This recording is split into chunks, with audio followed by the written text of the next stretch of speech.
Hi everyone, welcome again. हम कर रहे हैं एम एस ऑफिस में हमने क्या क्या किया। एम एस वर्ड किया, एम एस पावर पॉइंट किया और अब हम कर रहे थे एम एस एक्सेल। में हमने सारा कुछ पढ़ लिया था। ऊपर ये वाला जो है इसके लॉजिकल फंक्शन, इसमें कैसे जो टैब्स वो कैसे काम करते हैं। इसके बस एक लास्ट जो टॉपिक बचा था वो बचा था सेल रेफरेंसिंग।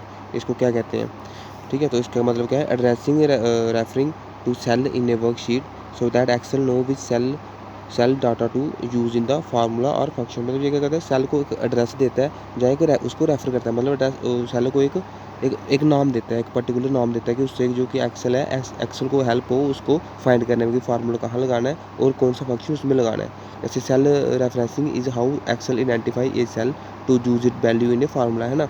जैसे कि जब आप सेल को वो क्या देता है, सिंपल इसकी फॉर्मेशन ये है कि वो एक जो सेल होता है उसको एक नाम देता है। जैसे A1 हो गया, V1 हो गया, है ना। वो उसको एक नाम देता है कि जो एक्सेल है उसको आइडेंटिफाई कर पाए, जो कि आप कमांड देते हो उसको आइडेंटिफाई कर पाए और उस सेल में अपना काम कर सके, ठीक है। That is called cell referencing. मतलब उसको एक नाम देता है, उसको एक एड्रेस देता है, जिससे कि एक्सेल उसको ईजिली फाइंड करता है और उस पर काम करता है। Example A1 plus B1 add the value in cell A1 and P1, ठीक है। जैसे A1 है उसको जो A1 और B1 है ये क्या है, एक एड्रेस दी है, ठीक है। तो जो सेल रेफरेंसिंग क्या होता है, उसको एक जो पर्टिकुलर सेल है उसको एड्रेस देना, एड्रेस में उसको नाम देना, जिससे कि एक्सेल जो है उसको आइडेंटिफाई कर सके ईजिली और उस पर काम कर सके। उसके वजह कुछ टाइप के होते हैं, 3 टाइप के। सबसे पहले रिलेटिव रेफरेंस, इसमें क्या होता है, रिटर्न नॉर्मल लाइक A1, ठीक है। इसमें change automatically when you copy the formula to another cell. इसमें क्या होता है, जैसे ये है, ये जो सेल है इसमें कितने सेल फिल हुए हैं, 4 इधर है, 4 और 4 12 सेल इसमें फिल है, ओके। तो अगर आपने मतलब 3 और +2, इसको मैंने आगे फार्मूला लगाया equal to sum A1 plus V1, okay. जो जिसमें 3 लिखा वो A1 है, जिसमें 2 लिखा है ये B1 है। मुझे इसका प्लस चाहिए। ये फार्मूला जो मैंने आपको ऊपर पढ़ाया था, ये फार्मूला यूज़ होता है, तो उसमें आ गया 5, ठीक है। उसके बाद अगर मैं सेम फार्मूला हर एक उसमें लगाऊंगा नीचे नीचे, तो कितना टाइम वेस्ट होगा, है ना। कितना टाइम वेस्ट होगा पूरा, मतलब अगर ऐसे लगाते रहूँगा। ये तो चलो 4 जिसमें 100 होंगे, उसमें अगर मैं फार्मूला लगा दूँगा तो कितना टाइम वेस्ट होगा। तो सिंपली मैं क्या करूँगा, इस पर क्लिक करूँगा जो जिसमें कि फार्मूला लगा है, क्लिक करके इसको मैं वो जो कर्सर से इसको ड्रैग करूँगा, ठीक है। मैंने ड्रैग से इसको नीचे खींचूँगा, मैं नीचे खींचूँगा तो वो क्या होगा, ऑटोमेटिकली जो नीचे जो इसके नीचे सेल होंगे उनमें ऑटोमेटिकली ये फार्मूला लगता जाएगा खुद ब खुद, ठीक है। मतलब जो फर्स्ट सेल में जो फार्मूला लगा होगा उसको मैं ड्रैग करूँगा, तो जो नीचे वाले सेल होंगे उनमें वो फार्मूला ऑटोमेटिक लगता जाएगा। That is called relative reference, okay. उसके बाद एब्सोल्यूट रेफरेंस आता है। इसमें क्या होता है, रिटर्न विद डॉलर, इसमें डॉलर लगता है, डॉलर साइन लाइक। जैसे ये इसमें जब फार्मूला आप लगाते हो, जैसे ये मैं नीचे दिखाता हूँ आपको, जो फार्मूला लगा है इसमें इक्वल टू सम था, इसमें क्या लगता है, डॉलर। जैसे ये लिखा डॉलर, सम की जगह डॉलर लगता है। और ये A1 के बीच में भी डॉलर लगता है, फिर जाके A+ होता है, ओके। तो इसमें क्या है, इसमें मैंने लगाया तो 3 इक्वल टू 5 आया। लेकिन इसमें जब आप ड्रैग करोगे, मतलब नीचे की तरफ इसको खींचोगे, तो वो सेम फार्मूला नहीं लगेगा, उस पर क्या होगा, सेम वैल्यू, जो सेम वैल्यू होगी वो ड्रैग होगी। जैसे कई बार आपको चाहिए होती है कि अगर ऊपर 5 है तो नीचे मुझे 5 5 5 चाहिए, तो ये ऑप्शन उसमें यूज़ होता है। अब जो सेम वैल्यू अगर हम नीचे भी लानी है तो वो इससे होगा, एब्सोल्यूट रेफरेंस से। मतलब does not change when copy to another cell, ये चेंज नहीं होती, सेम की सेम ऐसी रहती है। ऐट ड्रैग टाइम, जो ऑटोफिल टाइम, जो कॉपी पेस्ट टाइम जब आप इसको करते हो, तो ये वैल्यू चेंज नहीं होती, सेम ही रहती है। Apply the same text in another cell, ठीक है।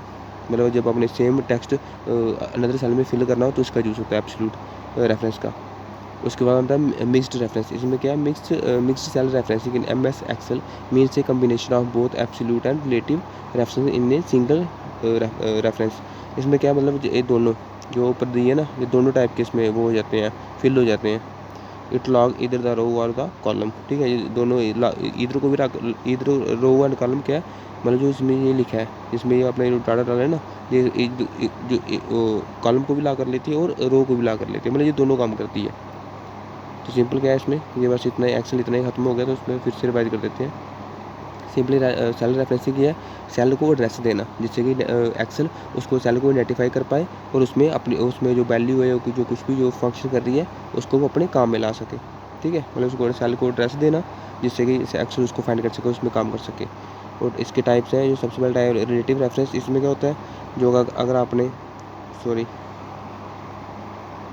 अगर आपने वो सॉरी यार, ये थोड़ा बैक हो गया ना, एक सेकंड। उसके बाद इसके टाइप्स आते हैं, टाइप्स रिलेटिव रेफरेंस। जबकि आपने फार्मूला ऊपर वाले सेल में लगाया, तो अगर सेम फार्मूला आपने नीचे भी लाना है तो उसको सिंपल ड्रैग आउट करोगे तो वो इस ऑप्शन से आप उसको जो नीचे भी जो भी सेल होंगे उनमें ऑटोमेटिकली वो फार्मूला लग जाएगा।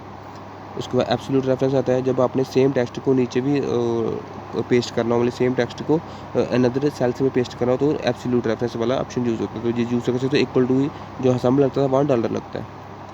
उसके बाद मिक्स्ड रेफरेंस होता है जिसमें दोनों हो, ये वाला एब्सोल्यूट भी हो और रिलेटिव रेफरेंस भी हो, that is called cell referencing. Okay, तो ये होगा हमारा MS एक्सेल कंप्लीट। हमारा बचा क्या अब, एक और ऊपर देख लेते हैं हमारा क्या क्या बचा है। हमने ये किया MS ऑफिस पढ़ रहे हैं ना, MS ऑफिस पढ़ रहे हैं हम, MS एक्स में MS वर्ड हमने पढ़ लिया, MS एक्सेल पढ़ लिया, MS पावर पॉइंट पढ़ लिया। अब हमारा बचा दो ही, MS SS और MS आउटलुक पढ़ा है, जो कि हम करेंगे नेक्स्ट क्लासेस में। तब तक के लिए बाय बाय, टेक केयर।